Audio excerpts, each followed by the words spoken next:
કહેવાય છે ને કે ભગવાનને ફરિયાદ ન કરો પણ ફરી ફરીને યાદ કરો, પરંતુ આપણે આપણા જીવનમાં ખૂબ નાની નાની વાતો માટે થઈને ભગવાનને ફરિયાદ કરતા રહેતા હોઈએ છીએ.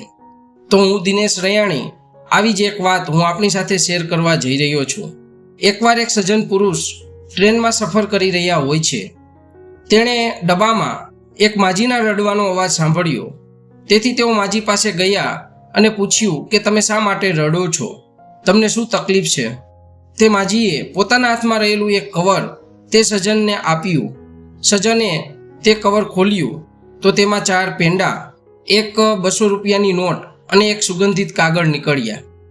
સજ્જન તે માજીને પૂછે છે કે આ બધું શું છે?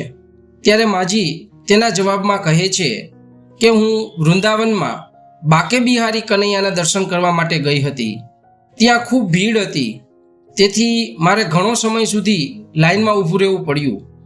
જ્યારે મારો દર્શન કરવા માટે વારો આવ્યો ત્યારે મેં કનૈયાના દર્શન કર્યા અને 200 રૂપિયા છે કાનાને ધર્યા.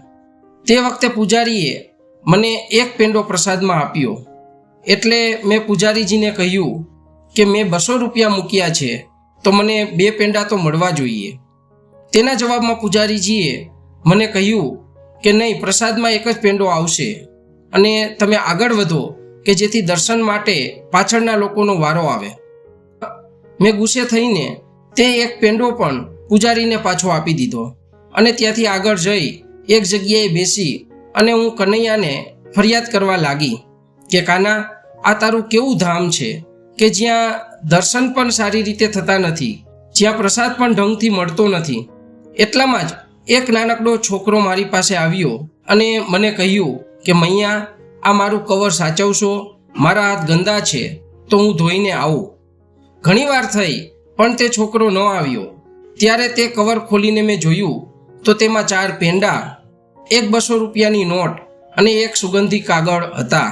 તે સુગંધી કાગળમાં લખ્યું હતું કે મૈયા, નાની નાની વાતો માટે તારા લાલાને ફરિયાદ કરવાનું છોડી દે.